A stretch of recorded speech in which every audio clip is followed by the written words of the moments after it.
Assalamualaikum warahmatullahi wabarakatuh. Halo teman-teman. Pada video kali ini, saya akan membahas mengenai pengolahan limbah cair industri kelapa sawit.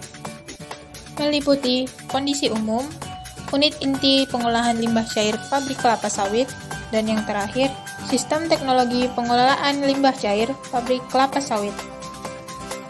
Sebelum masuk pada pokok pembahasan, teman-teman tahu nggak sih apa itu limbah? Limbah adalah semua benda yang berbentuk padat, cair, maupun gas, yang merupakan bahan buangan yang berasal dari aktivitas manusia secara perorangan maupun hasil aktivitas kegiatan lainnya, di antaranya industri, rumah sakit, laboratorium, reaktor nuklir, dan lain-lain.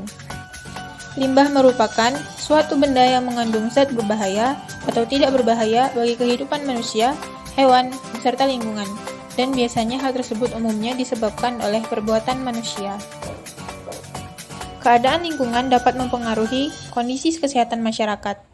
Banyak aspek kesehatan manusia dipengaruhi oleh lingkungan dan banyak penyakit dapat dimulai, didukung, ditopang, atau dirangsang oleh faktor-faktor lingkungan. Upaya pengolahan limbah tidak mudah dan memerlukan pengetahuan tentang limbah. Unsur-unsur yang terkandung serta penanganan limbah agar tidak mencemari lingkungan. Selain perlunya keterampilan mengolah limbah menjadi ekonomis dan mengurangi jumlah limbah yang terbuang ke alam. Nah, itu tadi pengertian limbah.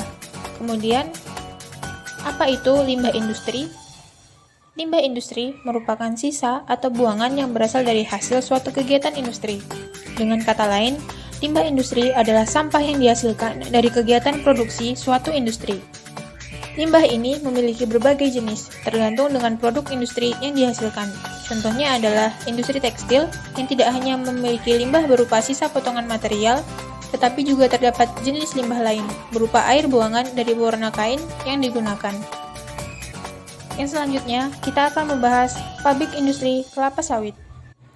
Pabrik minyak kelapa sawit merupakan salah satu industri hasil pertanian yang terpenting di Indonesia dan merupakan industri hulu yang penting.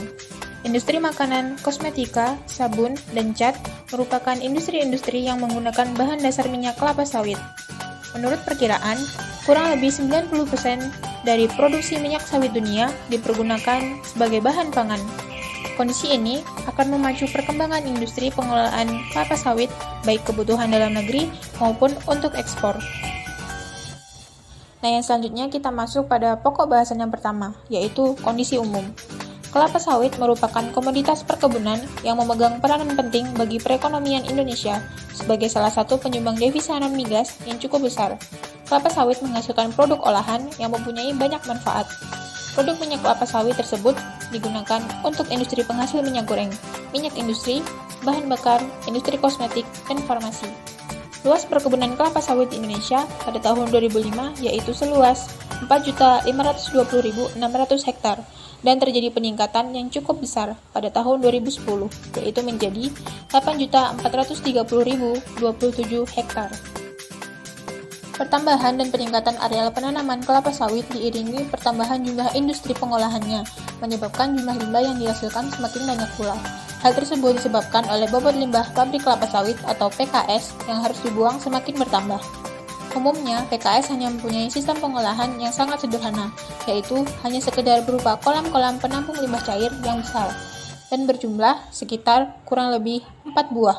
Namun, secara teknis, kolam-kolam tersebut tidak pernah dioperasikan dan dipelihara dengan baik dan benar. Yang selanjutnya yaitu pembahasan mengenai unit inti pengolahan limbah cair pabrik kelapa sawit. Unit yang pertama yaitu unit FATPIT, yaitu kolam penampungan limbah cair dari unit proses lut separator dan unit pencucian. Kolam ini dimaksudkan untuk memperoleh kembali minyak sawit yang masih dapat diambil dan dimanfaatkan kembali untuk dialirkan ke unit proses pengolahan minyak mentah sawit. Unit yang kedua yaitu unit anaerobik, yaitu kolam penampungan limbah cair yang berasal dari fat pit dan unit-unit proses yang lain seperti unit sterilisator kondensat, unit hidroksiklon, dan unit demineralisasi. Unit anaerobik ini hanya berupa kolam-kolam, dapat berjumlah 4 buah kolam atau lebih, yang kedalamannya sekitar 3-4 meter. Unit yang terakhir yaitu unit aerobik. Unit ini memproses pengolahan limbah cair setelah unit anaerobik. Unit ini juga berupa kolam-kolam, dapat berjumlah 4 buah kolam atau lebih, yang mempunyai kedalaman sekitar 1,5 meter saja. Pada unit anaerobik ini tidak dilakukan pengadukan di permukaan, dan juga tidak dilakukan suplai udara dari dasar kolam. Jadi, proses pengolahan dibiarkan berjalan secara alamiah saja. Nah, yang selanjutnya, pembahasan mengenai sistem teknologi pengolahan limbah cair pabrik kelapa sawit. Untuk tahapan yang pertama dapat melalui kolam pembiakan maupun kolam pengasaman. Limbah cair dari vat pit masih bersuasana asam, maka dibutuhkan penetralan dengan penambahan kaustik soda. Limbah cair vat pit akan diproses di kolam pembiakan apabila bakteri yang ada belum dirasa cukup. Tetapi, bila bakteri sudah cukup tersedia, maka limbah cair dari vat pit dapat langsung ke kolam pengasaman. Di kolam pengasaman, biasanya limbah cair dari vat pit ini masih memiliki suhu yang relatif tinggi, yaitu sekitar 60-70 derajat Celcius. Pada kolam pengasaman akan terjadi kenaikan kadar asam dari komponen-komponen asam yang mudah menguap, yaitu dari 1000 mg per liter menjadi 5000 mg per liter. Tahapan selanjutnya, limbah akan masuk ke dalam kolam netralisasi. Suhu limbah cair akan semakin turun lagi dalam kolam netralisasi menjadi sekitar 40 derajat Celcius. Dalam kolam netralisasi ini, pH dinaikkan dari 4 menjadi 7, yaitu dengan melakukan penambahan kaustik soda sebanyak 5-6 kg per ton limbah cair. Tahapan selanjutnya yaitu, limbah cair akan masuk ke kolam perombakan anaerob primer 1. Limbah cair dari kolam penetralan dialirkan ke kolam perombakan pertama bersamaan dengan dialirkannya lumpur aktif dari kolam pembiakan dengan perbandingan jumlah yang sama. Reaksi mikrobiologi segera berlangsung, di mana penguraian bahan-bahan organik majemuk dalam limbah cair menjadi asam-asam organik yang mudah menguap, atau volatile fatty acid. Dengan terbentuknya asam-asam antara ini, maka pH akan kembali menurun. Namun, dengan melakukan resirkulasi cairan yang mempunyai pH lebih tinggi, maka proses penurunan pH dapat netralisasi. Waktu penahan hidrolis pada kolam ini adalah sekitar 40 hari. Tahapan selanjutnya, limbah akan masuk ke kolam perombakan anaerob primer 2. Proses penguraian atau perombakan dari bahan-bahan organik majemuk menjadi asam-asam organik terus berlangsung pada kolam perombakan yang kedua ini. Waktu penahanan hidrolis juga selama 40 hari. Jadi pada kedua kolam perombakan mempunyai waktu penahanan hidrolis total selama 80 hari.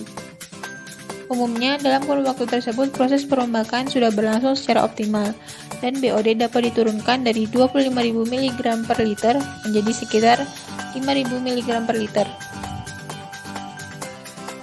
Kemudian akan dilanjutkan pada kolam pematangan anaerob sekunder 1 dan sekunder 2. Di sini akan terjadi reaksi mikrobiologis, yaitu dengan pengubahan asam yang mudah menguap menjadi gas-gas seperti gas metenan, karbon dioksida, hidrogen sulfida, dan lain-lain. Kemudian apabila terjadi penurunan pH, maka dapat dilakukan resirkulasi. Total penahanan hidrolis dalam kolam pematangan anaerob sekunder 1 dan 2 yaitu selama 40 hari. Kemudian pada kolam pematangan anaerob sekunder 2, pertumbuhan bakteri penghasil metana lebih lambat jika dibandingkan dengan pertumbuhan bakteri penghasil asam, karena berkurangnya energi yang diperoleh dari substrat atau limbah. Pengurangan beban BOD dari 5.000 mg per liter menjadi sekitar 1.750 mg per liter dengan efisien penguraian sebesar 65%. Kemudian selanjutnya akan dilanjutkan di kolam aerob. Proses penguraian berikutnya terjadi secara aerobik, yaitu proses yang berlangsung dengan membutuhkan oksigen melalui udara. Oksigen diperlukan untuk pertumbuhan maupun untuk respirasi. Waktu penahanan hidrolis yaitu selama 15 hari.